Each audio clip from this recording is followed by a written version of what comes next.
माहिती ना, जंगलचा राजा असतो ना, एकटा बसतो. म्हणजे बाकीचे प्राणी असतात ना, त्या राजासमोर एकटे नाही जाऊ शकत, खाऊन घेईल ना.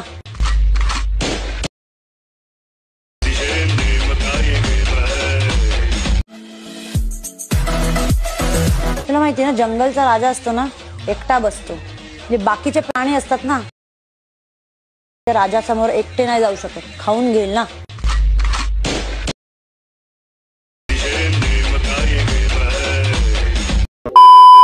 स्वागत आहे मित्रांनो पुन्हा एकदा तुमच्या भावाच्या YouTube चॅनलवरती, ज्या चॅनलचं नाव आहे RS क्रिएशन. तर आजचा व्हिडिओ एकदम खास आणि जबरदस्त झालेला आहे मित्रांनो.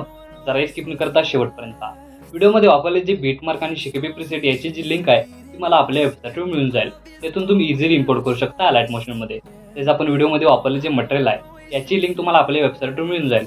ते तेथून तुम्ही इझिली डाउनलोड करू शकता आणि यूज करू शकता स्टेटसमध्ये. तर चॅनलला नवीन असेल तर चॅनलला सबस्क्राईब करा आणि बेल आयकॉन ऑलवर सेट करा. तर तुमचा जराही न वेळ घालवता व्हिडिओला सुरुवात करूया.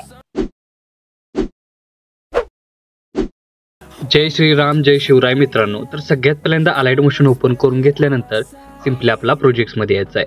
आता प्रोजेक्ट्समध्ये आल्यानंतर आजच्या व्हिडिओमध्ये जे बीटमार्क प्रीसेट आणि शेकेब प्रीसेट यूज केलेले आहेत ते आपल्या वेबसाईटवरून इम्पोर्ट करून घ्यायचे आहेत अलाइट मोशनमध्ये. आणि अलाइट मोशनमध्ये आल्यानंतर सगळ्यात पहिल्यांदा बीटमार्क प्रीसेट ओपन करून घ्यायचे आहे. आता ओपन करून घेतल्याबरोबरच बघू शकता व्हिडिओमध्ये वापरलेली जे रेक्टेंगल लेअर आहे, जी ब्लिंक लेअर आहे ती तो पण प्रोव्हाइड केलेली आहे. तर नेक्स्ट स्टेप काय करायची, स्टार्टिंगला येऊन खालील प्लस चिन्ह क्लिक करून मीडियामध्ये जायचं आहे. तर मीडियामध्ये गेल्यानंतर बघू शकता अशा प्रकारे तुम्हाला सिम्पली मटेरियल आहे ते दिसून येणार आहे. तर सगळ्यात पहिल्यांदा काय करायचं आहे, तुमचा एक इमेज अशा प्रकारे ॲड करून घ्यायचा आहे. तर ॲड करून घेतल्यानंतर वरती 3 डॉटला क्लिक करून फिल कंपोजिशन एरिया या ऑप्शनला क्लिक करून आपण आपला इमेज आहे तो फुल स्क्रीन करून घ्यायचा आहे. आता यापेक्षाही जास्त फुल स्क्रीन करायचं असेल तर त्यासाठी मूव्ह अँड ट्रान्सफॉर्मेशनमध्ये जाऊन 3rd ऑप्शनवर क्लिक करून ही अशा प्रकारे आपल्याला साईज आहे ती वाढवून घ्यायची आहे. आणि त्यानंतर इमेज आहे तो अशा प्रकारे प्रॉपर सेट करायचा आहे. आता इमेज प्रॉपर सेट झाल्यानंतर याची जी लेंथ आहे ती आपल्याला 9.3 या सेकंदाच्या बीटमार्कपर्यंत वाढवून घ्यायची आहे. वाढवून घेतल्यानंतर हा जो इमेज लेअर आहे तो लॉंग प्रेस करून बॅकग्राऊंडला म्हणजे अशा प्रकारे तुम्हाला घेऊन यायचा आहे. घेऊन आल्यानंतर नेक्स्ट स्टेप काय करायचं आहे की 9.3 या सेकंदाच्या बीटमार्कवर येऊन खालील प्लस चिन्ह क्लिक करून मीडियामध्ये जायचं आहे आणि तुमचा दुसरा इमेज ॲड करून घ्यायचा आहे.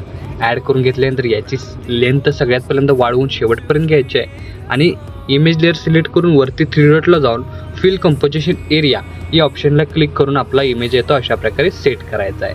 आता सेट झाल्यानंतर नेक्स्ट स्टेप काय करायचं आहे की 9.3 ही जी लेअर आहे म्हणजे आपली जी इमेज लेअर आहे ती रेक्टँगल लेअरच्या वरती घेऊन यायची म्हणजे अशा प्रकारे इमेजवरती ब्लिंक इफेक्ट आहे तो दिसून येणार आहे. त्यानंतर काय करायचं आहे की 9.3 त्यानंतर 9.15 पासून चालू होणाऱ्या प्रत्येक लेअरला इथे आपल्याला कट मारायचा आहे. बघू शकता अशा प्रकारे प्रत्येक ठिकाणी 2 भागात आपल्याला कट करायचा आहे. त्यासाठी फक्त लेअरला येऊन इमेज लेअरला क्लिक करून बरोबर त्याच्या खाली तुम्हाला ऑप्शन दिसेल त्याच्या एकदा क्लिक करायचं आहे. अशा प्रकारे इमेज लेअर कट झाल्यानंतर परत आपल्याला रेक्टेंगल लेअर आहे ते आपल्याला लॉंग प्रेस करून वरती घेऊन यायचे आहे. वरती घेऊन आल्यानंतर बघू शकता अशा प्रकारे याचा ओव्हरऑल लुक दिसून येणार आहे. आता त्यानंतर नेक्स्ट स्टेप काय करायचं आहे की 9.3 ही जी इमेज आहे ती अशीच ठेवायची आहे. त्यानंतर 9.15 ही जी लेअर आहे ती सिलेक्ट करून सेकंड नंबरची इफेक्टमध्ये जाऊन ॲड इफेक्टमध्ये जाऊन तिथं आपल्याला काय करायचं आहे मिरर इफेक्ट सर्च करायचा आहे. तर मिरर इफेक्ट तुम्हाला अशा प्रकारे दिसून येणार आहे आणि स्टार्टिंग सेटिंगवर अशा प्रकारे तो आपल्याला सेट करायचा आहे.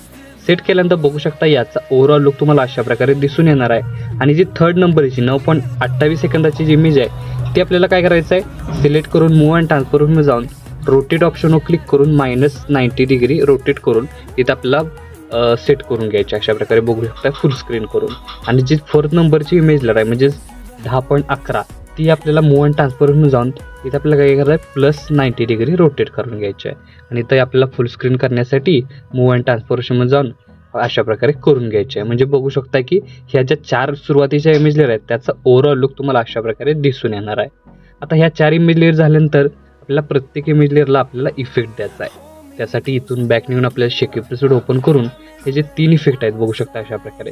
तर सगळ्यात पहिल्यांदा फर्स्ट इफेक्ट आहे तो इथून आपल्याला कॉपी करून घ्यायचा आहे. कॉपी करून घेतल्यानंतर मेन प्रोजेक्टला येऊन सगळ्यात पहिल्या लेअरला इथं आपल्याला तो पेस्ट करायचा आहे. पेस्ट केल्यानंतर याचा ओव्हरऑल लुक तुम्हाला अशा प्रकारे दिसून येणार आहे. आता त्यानंतर काय करायचं आहे परत एकदा बॅक निघून शेकेब प्रीसेट ओपन करून इथून जो फर्स्ट म्हणजेच हा जो सेकंड इफेक्ट आहे तो सिम्पली जो आपल्याला कॉपी करून घ्यायचा आहे.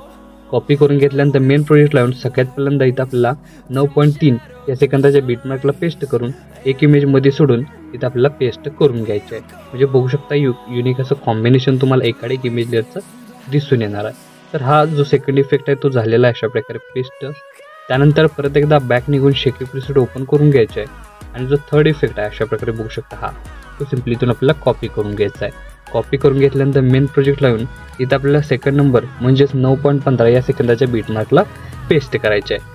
पेस्ट करताना बघू शकता जी इमेज आपली सेकंड इमेज लेअरपर्यंत राहिलेली आहे त्याच इमेज लेअरला अप्लाय करायचा आहे. म्हणजे बघू शकताय अशा प्रकारे इथं आपल्याला इफेक्ट अप्लाय करायचा आहे आणि तुम्ही टायमिंगही बघू शकता त्यानुसार इफेक्ट आहे तो अप्लाय करू शकता.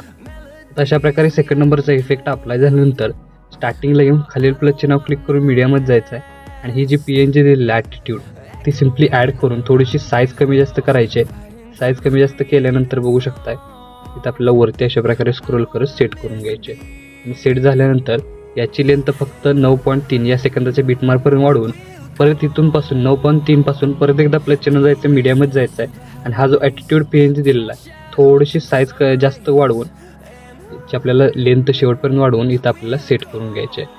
सेट झाल्यानंतर बघू शकता की याचा स्टार्टिंगपासून ओव्हरऑल लुक तुम्हाला अशा प्रकारे दिसून येणार आहे.